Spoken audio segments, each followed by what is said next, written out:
Bonsoir, donc Olivier Chervy, je suis aussi conseiller France Rénov, comme mon collègue Mathias. Nos principales missions en tant que conseiller, c'est de recevoir les particuliers en rendez-vous afin d'apporter des conseils à la fois techniques, mais aussi dans l'organisation des différentes phases de travaux et un petit peu sur leur financement via de l'information sur les aides financières qui sont disponibles aujourd'hui pour les projets de rénovation énergétique. Aujourd'hui, on va traiter d'un volet assez vaste de la rénovation énergétique, c'est celui de la question de la priorisation des travaux. On a vu dans la première question posée par Mathias qu'il y avait un certain nombre de travaux qui étaient envisageables dans le cadre d'un projet de rénovation énergétique. Ces travaux peuvent avoir des interactions les uns avec les autres, peuvent être liés les uns avec les autres, et tous n'ont pas forcément le même impact en termes d'économie d'énergie provoquée. Pour cette raison, on se pose systématiquement la question en début de projet de savoir dans quel ordre réaliser les travaux, quel poste a le plus d'intérêt, qu'est-ce que je gagne à faire tel travaux ou tel travaux. Donc c'est un peu sur ce sujet qu'on vous propose d'élaborer ce soir ensemble. On va commencer par refaire un petit point de contexte et puis essayer de trouver des arguments en faveur de la rénovation énergétique. Alors, la plupart pourront peut-être vous sembler évidents, mais on va essayer de redonner quelques ordres de grandeur autour de ce sujet-là afin qu'on ait les mêmes éléments en tête. On va s'intéresser à un aspect déterminant dans la priorisation des travaux qui est euh, quelles sont les déperditions d'énergie dans notre maison, par où arrivent-elles et qu'est-ce qu'on peut faire pour les empêcher. On parlera d'un outil qui est particulièrement pertinent dans cette étape de priorisation des travaux, qui est celui de l'audit énergétique. Et puis on regardera ensuite bah, voilà, par où commencer une fois qu'on a fait cet état initial et on terminera la séance en vous laissant la parole pour les questions-réponses. Alors, pour commencer, effectivement, la première question qu'on peut se poser avant même de chercher à organiser des travaux dans un ordre ou dans un autre, c'est quel intérêt a-t-on à rénover son logement? Alors, il y a plusieurs arguments qu'on peut trouver dans ce paragraphe. Le premier, ça va être celui de l'engagement international de la France sur le sujet des réductions d'émissions de gaz à effet de serre. Gaz à effet de serre qui sont en grande partie liés à nos consommations d'énergie. Mais quand on regarde sur les années précédentes, où se situent les principales consommations d'énergie en France? Eh bien, c'est en grande partie dans le bâtiment. Enfin, dans le bâtiment, il y a à la fois le logement et les bâtiments tertiaires, mais c'est principalement là qu'on a des consommations. Et donc, c'est là où on peut essayer de trouver les économies les plus conséquentes. Si on zoome un petit peu maintenant sur le bâtiment d'habitation, on se rend compte que Mmh, ce qui consomme le plus dans nos bâtiments, ce qui nous fait consommer le plus d'énergie dans nos bâtiments, c'est la question du chauffage. Donc ça va être, ce besoin qu'on a de maintenir une température confortable à l'intérieur de nos logements. On reviendra sur ce point-là un peu plus tard. Mais ce besoin, voilà, qu'on a de maintenir cette température à l'intérieur de logement, c'est ça qui est la cause de la plus grande part de nos consommations d'énergie. Alors, à savoir qu'aujourd'hui, notamment dans les bâtiments les plus récents, cette part tend à diminuer de manière de plus en plus conséquente. Et c'est la part qui est en violet ici, donc les appareils électriques, ou ce qu'on appelle aussi l'électricité spécifique, qui a tendance à augmenter. Alors, c'est pas qu'elle augmente forcément de manière en valeur absolue, mais elle augmente de manière proportionnelle, bah, notamment parce qu'on réduit nos besoins de chauffage et en parallèle, on multiplie les appareils électriques qu'on possède et qu'on utilise au quotidien. Donc ça, c'était un premier argument. Voilà, la France s'est engagée dans des démarches d'économie d'énergie et de limitation des émissions de gaz à effet de serre. Et le principal vecteur en France, un des principaux vecteurs, c'est le bâtiment. Autre argument, là, qui va être peut-être plus pertinent à l'échelle individuelle, c'est celui des coûts. On en parle suffisamment dans l'actualité aujourd'hui. L'énergie, ça a un coût et il peut devenir, pesant dans un budget.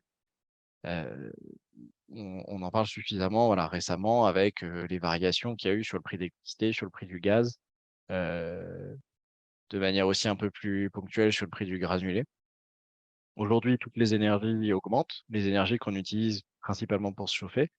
Ça interroge sur notre budget à long terme pour maintenir, un logement confortable.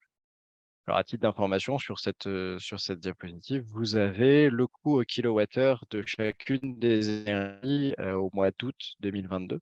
Alors c'est une moyenne à l'échelle nationale, ça permet un petit peu de reclasser les énergies les unes par rapport aux autres, redonner des ordres de grandeur. À savoir que là, au mois d'août, on constate notamment sur les graphiques qui sont à droite, que l'électricité et le gaz n'ont pas bougé depuis le mois de février. Faites bien attention à ça, c'est aujourd'hui maintenu artificiellement à un tarif, acceptable par, l'action de l'État. Heu, donc aujourd'hui, le gaz et l'électricité ont pas subi d'augmentation entre, avril et août. Ce n'est pas le cas des autres énergies, mais c'est un petit peu dissimulé par l'action de l'État aujourd'hui. On a parlé coût et je vous avais dit en introduction qu'on parlerait aussi confort. Rénover sa maison, ajouter de l'isolation ou modifier la nature des parois, c'est aussi rendre un logement plus confortable. Notamment par notre sensibilité naturelle au rayonnement des parois.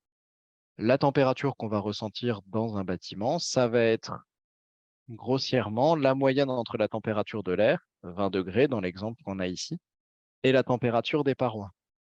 On voit que si on a une paroi à 14 degrés, on va avoir une température ressentie pour le corps humain de 17 degrés. Si on travaille sur la paroi, on va avoir plusieurs manières de le faire, un peu plus tard, mais si on travaille sur la paroi pour la rendre thermiquement plus efficace et que la température de celle-ci remonte à 18 degrés au lieu de 14 degrés, on va avoir une température ressentie qui sera de 19 degrés et non plus de 17 degrés. On a 2 degrés de différence, 2 degrés de différence qu'on n'aura pas besoin de compenser par un rajout de chauffage. Et donc rien que ça permet de faire une économie d'énergie, en plus des effets que peuvent avoir l'isolation sur la limitation des fuites et ainsi de suite. Mais, on voit là que si on arrive à atteindre une certaine homogénéité de température entre l'air et les parois, on va limiter le besoin d'apporter de la chaleur via un système de chauffage et donc on va faire des économies, aussi et on rendra notre bâtiment d'autant plus confortable.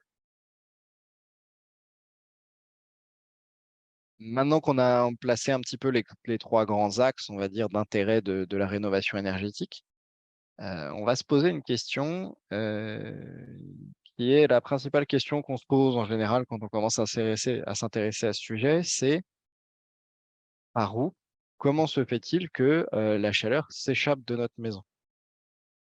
Alors il y a plein d'interfaces avec l'extérieur qui permettent à la chaleur de s'échapper de notre logement. Vous en avez un résumé sur ce graphique ici. On va avoir, les murs, la toiture, ce qu'on appelle les ponts thermiques, c'est-à-dire la jonction entre les différents éléments de structure de notre maison. On va avoir le plancher bas suivant la nature du sol en dessous ou suivant s'il est posé sur une cave. Heu, on va avoir les fenêtres. On a tous fait l'expérience d'une fenêtre simple vitrage, qui nous semblait faire l'effet d'un frigo quand on passe devant. Et puis, il y a, le renouvellement d'air via la VMC, via une ventilation naturelle et via toutes les fuites qui peuvent exister, à la jonction des différents murs, à la jonction entre la charpente et les murs, à la jonction des fenêtres avec le mur, et ainsi de suite. Heu, voilà un peu la nature, enfin, toutes les déperditions qui peuvent exister dans une maison, sachant qu'elles sont aujourd'hui compensées, ces déperditions, par nos systèmes de chauffage et par ce qu'on appelle les apports, extérieurs, l'ensoleillement, l'ensoleillement en particulier. L'idée quand on va chercher à travailler sur l'efficacité énergétique d'une maison, ça va être d'identifier, en quantité, les déperditions. On pourrait dire, bah, c'est pas bien compliqué, les déperditions, bah, on sait que le toit, ça va être telle proportion, les murs, ça va être telle proportion et c'est là qu'on se rend compte que ça va peut-être être un tout petit peu plus compliqué que ce qu'on imaginait. Parce que les déperditions, elles sont très variables suivant, la nature du logement, la nature de la maison auquel on va s'intéresser. Vous avez ici 3 exemples de répartition, des déperditions en pourcentage des pertes, pour 3 catégories de maisons relativement bien identifiées et assez différentes, que ce soit dans leur structure ou dans les matériaux qui sont utilisés. Et on voit bien que, le même élément ne va pas représenter la même importance d'un point de vue énergétique, dans une longère ou dans un pavillon, fin années 70. Je prends l'exemple des murs, dans une longère, ça représente quasiment un tiers des déperditions d'énergie. On retombe à, 20-22 pour un pavillon après 74. Vous avez là 3 exemples de construction distincts. C'est tiré de fiches qui ont été rédigées par le CSTB, donc un organisme d'État qui travaille sur les matériaux, entre autres. Et pour identifier à peu près l'ensemble du parc immobilier, en France, ils ont rédigé entre 12 et 15 fiches de ce type-là. Voilà, pour vous donner une idée un petit peu de la variété du type de logement, des modes constructifs qu'on a aujourd'hui en France. Donc la première chose qu'on va faire quand on va s'intéresser à un logement, quand on va se poser la question de son efficacité énergétique, ça va être de faire un état des lieux. État des lieux qui va être propre à chaque bâtiment. Et dans cet état des lieux, on va s'intéresser aux éléments suivants. On va s'intéresser au mode constructif, c'est-à-dire aux matériaux et à la mise en œuvre de ces matériaux. Comment est-ce qu'on a fait tenir les murs ensemble? Comment est-ce que la charpente s'appuie sur les murs? Comment est-ce qu'on a protégé les murs des intempéries? Euh, Comment est-ce qu'on a assemblé les fenêtres avec les murs? Tout- Toutes ces choses-là sont à passer en revue, que ça implique derrière des conséquences d'un point de vue thermique. Ça peut provoquer des passages privilégiés pour la chaleur, ça peut au contraire induire une performance de la maison. Donc il faut bien faire l'état des lieux de tous ces éléments-là pour identifier les points forts et les points faibles. On va aussi aller regarder les matériaux qui ont été employés, parce qu'on a connaissance de la durée de vie de chacun, des conditions dans lesquelles ils seront capables de durer longtemps dans le temps, et au contraire, des éléments qui pourraient venir les dégrader prématurément.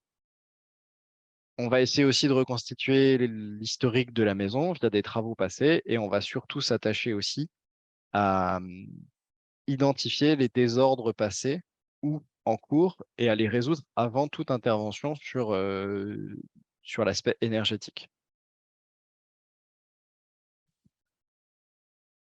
Ce petit graphique-là est là pour appuyer le propos sur la variété des modes constructifs et la nécessité de reconstituer l'historique d'un logement. Vous avez en bas, représenté par les pierres et le béton, et puis la partie verte, la proportion de bâti euh, par décennie qui a été construit soit en maçonnerie traditionnelle, soit en béton, soit avec alors ce qui est appelé dans la légende du graphique des écomatériaux, comprendre réutilisation à nouveau du bois, utilisation de matériaux biosourcés, et ainsi de suite. On voit bien que rien qu'au cours du XXe siècle, on a eu toutes les combinaisons possibles de proportions entre maçonnerie traditionnelle et béton. Depuis les années 80, on voit apparaître des matériaux qui existaient dans les bâtis traditionnels qu'on réemploie à nouveau d'une manière différente. Donc, on a vraiment une très, très grande variété de bâtis différents en France. Et puis, vous avez aussi, à partir de 1970, excusez-moi, euh, le premier choc pétrolier qui a engendré des réglementations thermiques, la première en 75, et puis de manière itérative jusque en janvier de cette année où la RE 2020 a été publiée. Réglementation thermique différente, c'est-à-dire exigences différentes sur la performance thermique des bâtiments, qui a entraîné des utilisations de matériaux différents et des modes constructifs différents.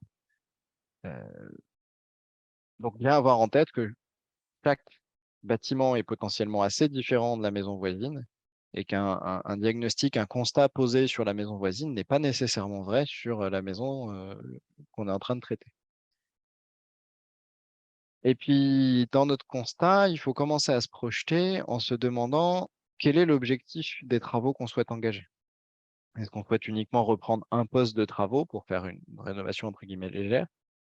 Est-ce qu'on veut transformer le bâtiment auquel on s'intéresse en bâtiment basse consommation, c'est-à-dire proche, pas complètement, mais proche d'une neutralité énergétique? Ou bien est-ce qu'on veut augmenter la part des énergies renouvelables dans la production du chauffage, par exemple? C'est important de bien se projeter dans un objectif et puis essayer d'évaluer si cet objectif est pertinent, notamment pour éviter de potentiellement, alors on utilise cette expression, tuer un gisement d'économie d'énergie, heu, c'est-à-dire réaliser des actions qui empêchent de réaliser d'autres actions qui auraient entraîné des économies d'énergie plus conséquentes ou en tout cas intéressantes à compléter. Olivier, j'en profite, on a Marie qui nous a rejoint. Donc on a commencé la présentation est enregistrée de manière à pouvoir être, réécoutée et revue, notamment sur le site de la collectivité.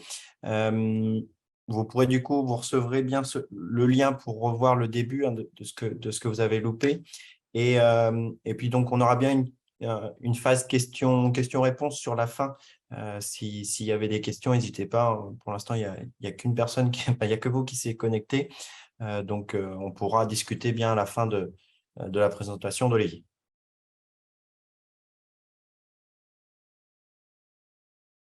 Je te laisse poursuivre, du coup, Olivier. Du coup, en conclusion de cette partie qui traitait un peu du diagnostic, du constat qu'il est pertinent de poser avant de se lancer dans les travaux de rénovation énergétique, eh bien, on a un outil. On a un outil pour faire ça, que c'est quand même un travail qui est pas négligeable, hein, qui demande un certain temps d'observation. On a un outil qui s'appelle l'audit énergétique. Alors, l'audit énergétique, ça se décompose en trois grandes phases. La première, c'est une visite sur place de l'auditeur, qui est du coup la plupart du temps un thermicien de formation, qui vient faire l'ensemble des constats qu'on a évoqués précédemment dans le logement. C'est-à-dire qu'il vient observer de quoi sont constitués les murs, quels sont les matériaux employés, de quand datent les menuiseries, quel est le système de chauffage, quel est son rendement, et ainsi de suite. Une fois qu'il a rassemblé tous ces éléments, il va faire une étude thermique de la maison sur la base des études réglementaires. Ça correspond à une étude qu'on ferait pour qualifier un bâtiment neuf. À partir de cette étude-là, il va proposer 2 à 3 scénarios d'évolution du bâtiment, en identifiant, voilà, des actions de travaux qui permettent de d'améliorer la performance énergétique. Il va identifier individuellement tout un tas d'actions et puis il va les assembler, il va regrouper ces actions en scénarios, pour lesquels il va donner un pourcentage d'économie d'énergie, à la fin de la mise en œuvre, ainsi qu'un impact financier sur les factures énergétiques et aussi un budget. Donc c'est un outil qui est assez intéressant pour faire un état des lieux assez exhaustif du bâtiment et pour avoir des scénarios qui sont proposés avec un investissement qui va avec et puis un impact en termes d'économie d'énergie et en termes d'économie financière sur les factures. À titre informatif, c'est aujourd'hui quelque chose qui coûte entre 800 et 1 000 € suivant les auditeurs en Maine-et-Loire. Maintenant qu'on a fait ce constat initial, notre diagnostic, eh ben, qu'est-ce qu'on peut utiliser comme critère pour prioriser nos travaux? L'auditeur, ça fait partie de son travail aussi, éventuellement, de discuter avec le maître d'œuvre pour identifier les critères à mettre en avant. Heu, mais même une fois ça fait, une fois qu'on se retrouve face à un audit ou qu'on a fait le tour un peu des travaux qu'on imagine, heu, qu'est-ce qu'on peut utiliser comme critère pour prioriser? Alors nous, on va vous donner un premier fil rouge, qui s'inspire de l'association Négawatt. Qui est une association qui, a rédigé plusieurs scénarios, énergétiques pour la France à horizon 2050. Alors quand je dis plusieurs scénarios, c'est qu'ils en ont rédigé un premier et puis il est mis à jour régulièrement en fonction, bah, de l'évolution des choses en France. Et le fil rouge derrière la démarche Négawatt, elle se résume en 3 mots: sobriété, efficacité et renouvelable. Sobriété, c'est-à-dire que toute action qui consomme de l'énergie, le premier moyen qu'on a de limiter la dépense d'énergie, eh bien, c'est de faire en sorte que notre usage nécessite le moins d'énergie possible. C'est-à-dire s'organiser pour avoir besoin du moins d'énergie possible. Ensuite, efficacité, c'est lorsqu'on a besoin d'énergie, utilisons des systèmes qui l'exploitent de la meilleure manière possible. C'est-à-dire, utilisons des systèmes qui soient le plus efficaces possible. Et enfin, dans la mesure du possible, faisons en sorte que la source d'énergie qui alimente notre système soit de l'énergie renouvelable. Alors, je vais illustrer un petit peu parce que ce concept n'est pas forcément très parlant décrit comme ça.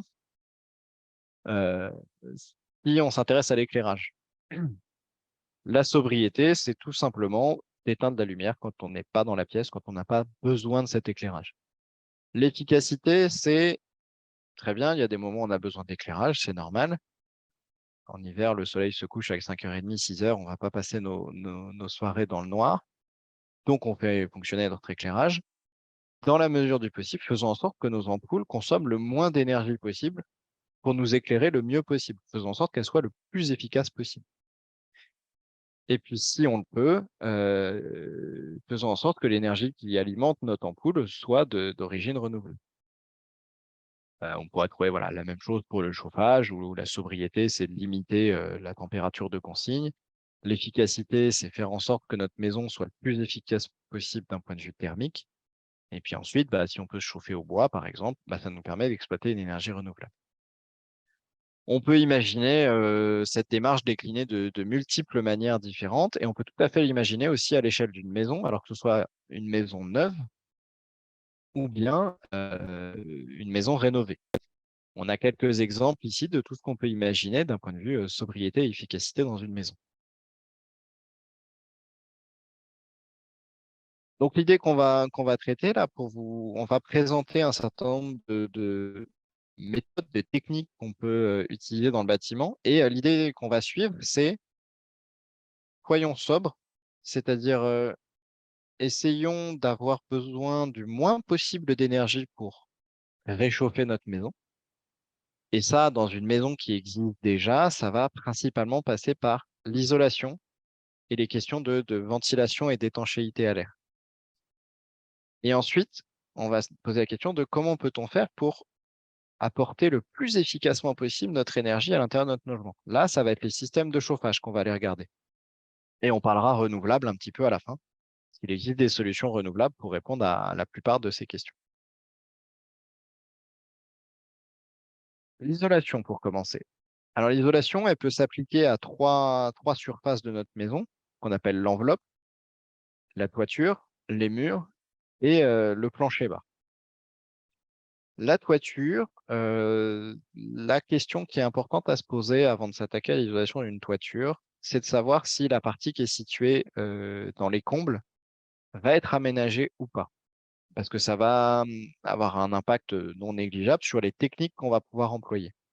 Si on ne souhaite pas aménager les combles, on peut faire une isolation qu'on dit dans ce cas-là sur plancher de comble, c'est-à-dire qu'on va simplement venir poser sur le plancher un matériau isolant, soit en vrac, comme vous avez sur l'exemple de gauche, soit en rouleau.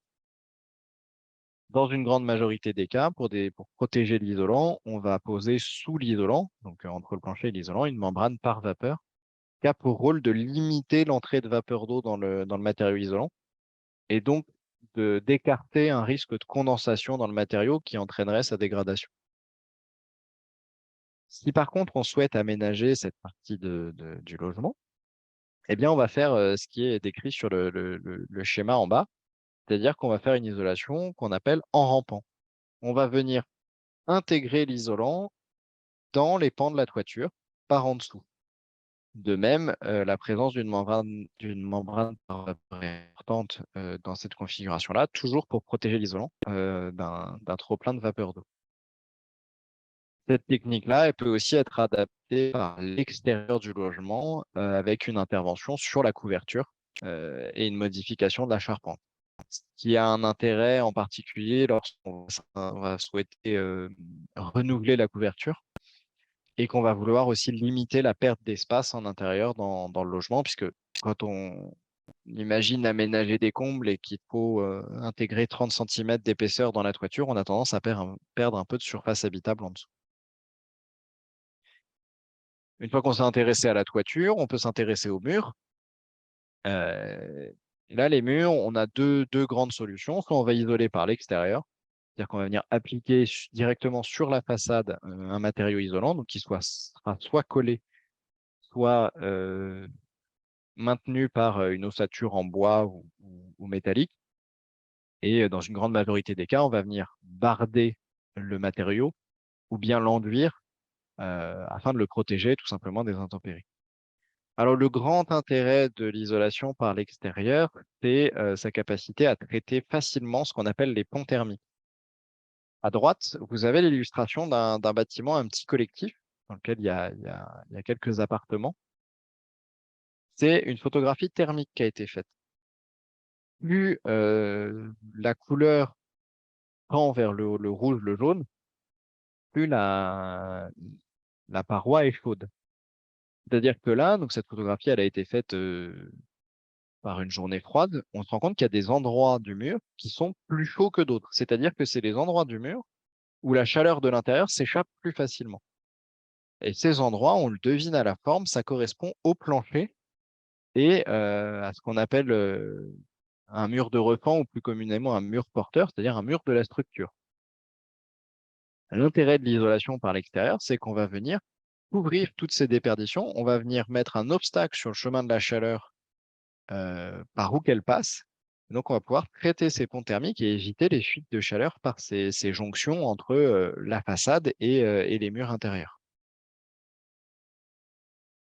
On peut aussi travailler en isolation par l'intérieur, toujours en venant soit coller, soit rapporter sur une ossature des panneaux d'isolant. C'est une technique qui permet de réaliser une isolation, notamment en milieu urbain, quand on n'a pas le droit de dépasser sur la façade, sur le trottoir, par exemple.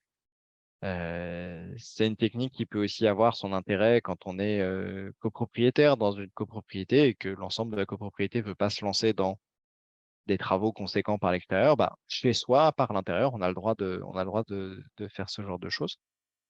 Par contre, on est très limité pour gérer les ponts thermiques présentés précédemment parce qu'on ne va pas pouvoir venir passer au travers d'une dalle ou d'un mur pour éviter que la chaleur s'échappe par les jonctions. Dernier point, que ce soit pour l'isolation par l'intérieur ou par l'extérieur, la nature des matériaux du mur est importante à prendre en compte. On ne va pas isoler exactement de la même manière et avec les mêmes matériaux un mur en béton penché, par exemple, ou un mur en pierre ou un mur en tuffeau. On va notamment avoir des considérations relatives au transfert de la vapeur d'eau dans ces parois qui sont très différentes. Les murs ne se comportent pas du tout de la même manière en fonction des matériaux. Donc, on va chercher à venir adapter les matériaux qu'on utilise pour l'isolation euh, et, voilà, et la technique de pose et les matériaux. Dernier élément qui constitue nos murs, les fenêtres, plus communément appelées, menuiseries. La fenêtre fait partie de l'isolation, puisqu'on ne peut pas venir isoler avec un matériau opaque ces endroits-là. Il va falloir que la performance d'isolation soit contenue dans le vitrage de la fenêtre. Aujourd'hui, le standard le plus répandu est minimum, entre guillemets, c'est le double vitrage. Et en tête que plus l'espace entre les deux vitres est important, plus la fenêtre va être isolante. Et passer certaines épaisseurs, on va venir mettre un gaz l'argon euh, qui va garantir ce niveau d'isolation. Euh, voilà. Là, il y a simplement à bien vérifier voilà, certains critères techniques qui sont recommandés. Euh, Ce qui est important aussi avec les menuiseries, ça va être la jonction entre les menuiseries et l'isolation qui serait réalisée sur les murs pour garantir une bonne continuité de l'ensemble de l'isolation. Olivier, il y a une question du coup. Est-ce que tu peux revenir sur le diapo avec les combles aménagés? Oui. La question, c'est quand on est en comble aménagé, quelle est la technique pour mettre l'isolant si la toiture n'a pas besoin d'être changée? Les ardoises sont retirées. Peut-être bien expliquer les deux possibilités qu'on a quand on veut retravailler sur les combles aménagés. Oui, donc dans le cas de comble aménagé, donc il y a effectivement la technique qui consiste à venir en surimposition, c'est-à-dire qu'on va repartir de la charpente existante et euh, on va venir rehausser la charpente pour créer des caissons dans lesquels on met de l'isolation. Euh, et effectivement, c'est d'autant plus intéressant si on doit intervenir sur la couverture, parce qu'on retravaille l'ensemble à cette occasion-là. Si ce n'est pas le cas, il sera moins coûteux d'intervenir par l'intérieur.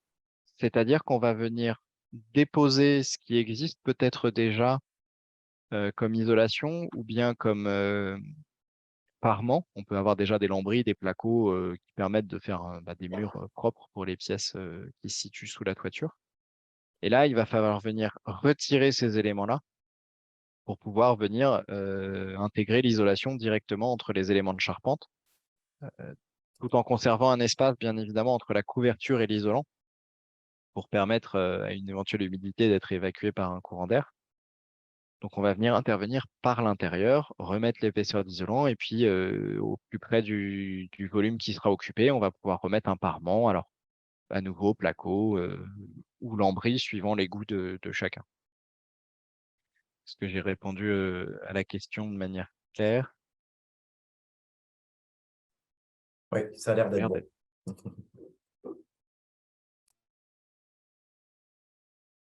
Voilà pour les différentes surfaces à isoler. Le sous-sol, il va être traité globalement de la même manière que les murs. On va venir pouvoir isoler une dalle par au-dessus ou par en dessous. Ça va dépendre de l'espace qu'on peut exploiter. On parle d'isolation, on parle aussi de matériaux d'isolation. Juste quelques notions sur comment ça marche, un matériau d'isolation, et qu'est-ce qu'on peut regarder quand on se renseigne.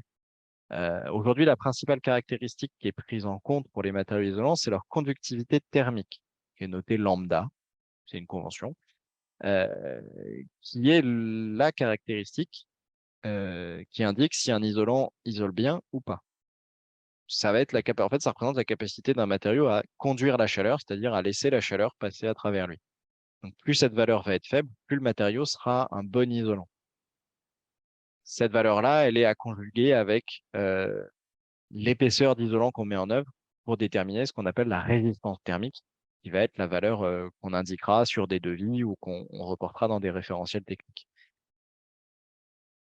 Cette valeur-là, elle est principalement intéressante à regarder pour l'hiver, pour limiter les déperditions de chaleur l'hiver.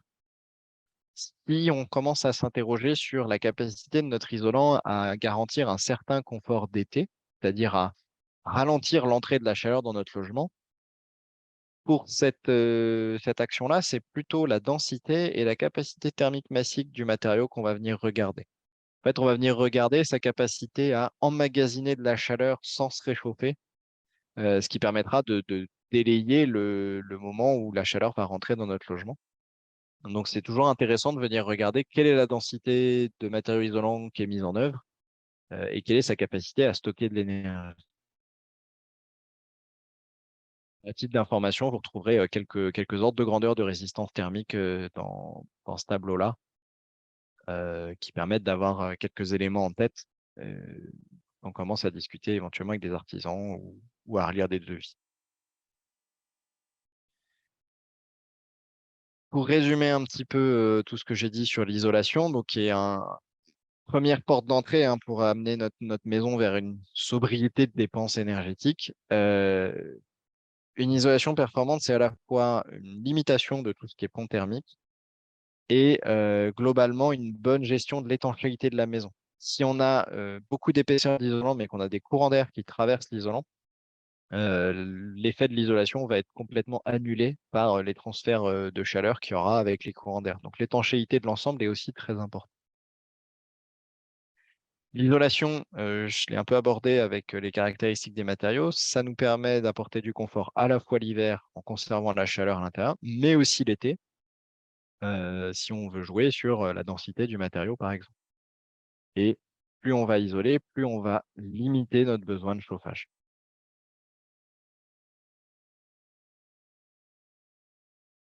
Petit aparté qui est lié à cette question de l'étanchéité à l'air. On a dit qu'une bonne isolation, c'était aussi une bonne étanchéité à l'air. Mais qui dit étanchéité à l'air dit qu'on arrête d'évacuer naturellement la vapeur d'eau et les polluants qui peuvent être présents dans l'air intérieur de nos logements. C'est là où on va parler de ventilation, notamment de ventilation mécanique, dont les principales missions sont celles-ci. Évacuer les polluants présents dans l'air, évacuer l'excès d'humidité. Ça a un effet secondaire bénéfique. Plus on va évacuer d'humidité, plus on va réduire le taux d'humidité présent dans l'air, plus on va chauffer facilement, première chose. Et en évacuant l'humidité excédente, on va ramener l'humidité dans des valeurs qui sont confortables pour l'être humain. Notre confort thermique à l'intérieur du bâtiment, il est à la fois lié à la température, mais il est aussi lié à l'humidité de l'air. On a probablement tous fait l'expérience de milieux très humides. Chez certains, ça provoque des maux de tête ou de pièces très sèches où on va avoir les yeux qui commencent à piquer ou la bouche sèche assez rapidement. Donc l'humidité, c'est aussi un paramètre de notre confort intérieur. Si on ne renouvelle pas suffisamment l'air et qu'on a accumulation d'humidité, on peut voir des signes faibles, entre guillemets, qui vont apparaître, des moisissures, des papiers peints qui se décollent. Ça peut aller relativement loin, une mauvaise qualité de l'air intérieur, jusqu'à provoquer des troubles des voies respiratoires, de l'asthme, des allergies, ce genre de choses. C'est pas un point à négliger.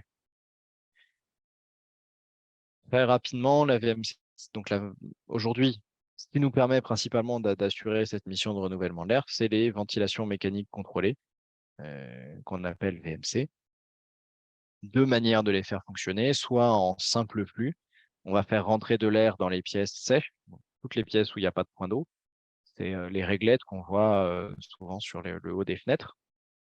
L'air va circuler sous les portes qui doivent être un petit peu détalonnées pour permettre de laisser passer le flux d'air.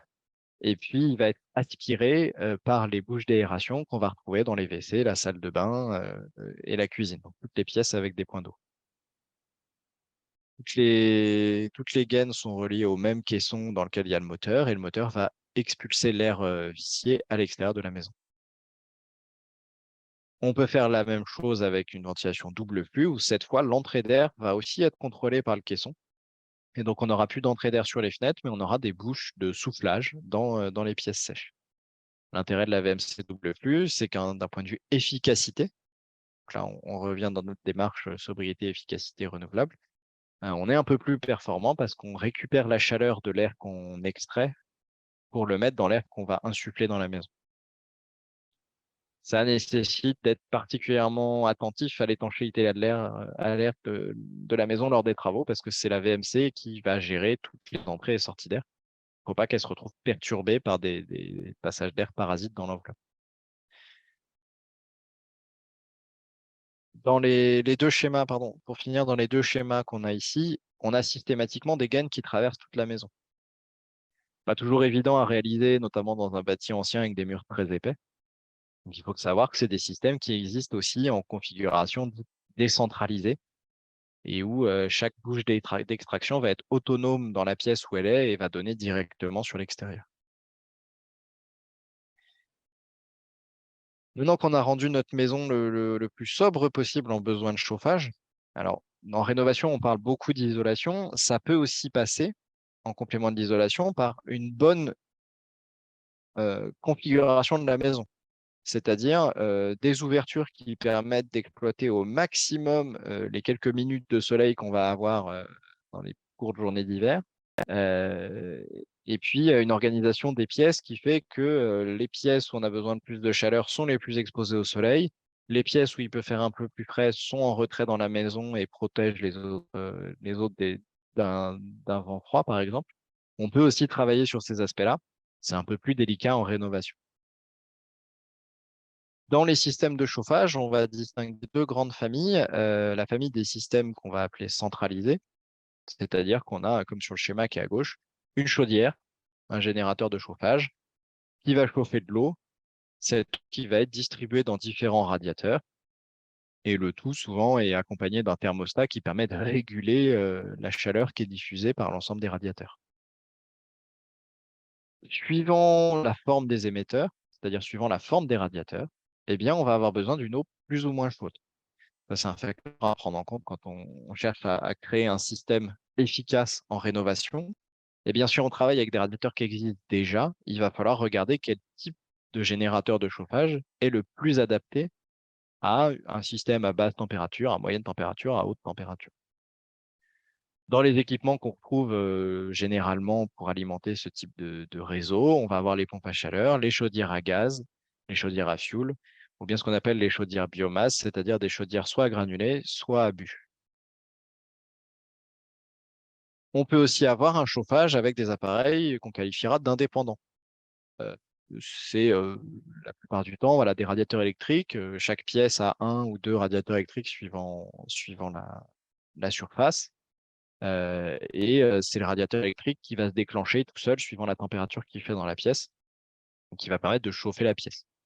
On trouve plusieurs technologies qui, bien que voilà, on progresse un petit peu d'un point de vue énergétique, même si ça reste voilà, relativement consommateur d'énergie, on arrive à installer aujourd'hui des radiateurs qui ont un meilleur confort de chauffe, donc qui seront un petit peu plus confortables pour l'usager que les convecteurs qu'on faisait dans les années passées. Dans les appareils indépendants, on peut aussi avoir des appareils à bois, alors que ce soit à granulés ou à bûches. C'est la traditionnelle cheminée à foyer ouvert. Aujourd'hui, pour des raisons d'efficacité, on recommandera plutôt de tendre vers, à minima, des insets, le foyer fermé permettant une meilleure combustion du bois. Et on a des appareils qui sont d'une grande efficacité aujourd'hui, en particulier avec le granulé.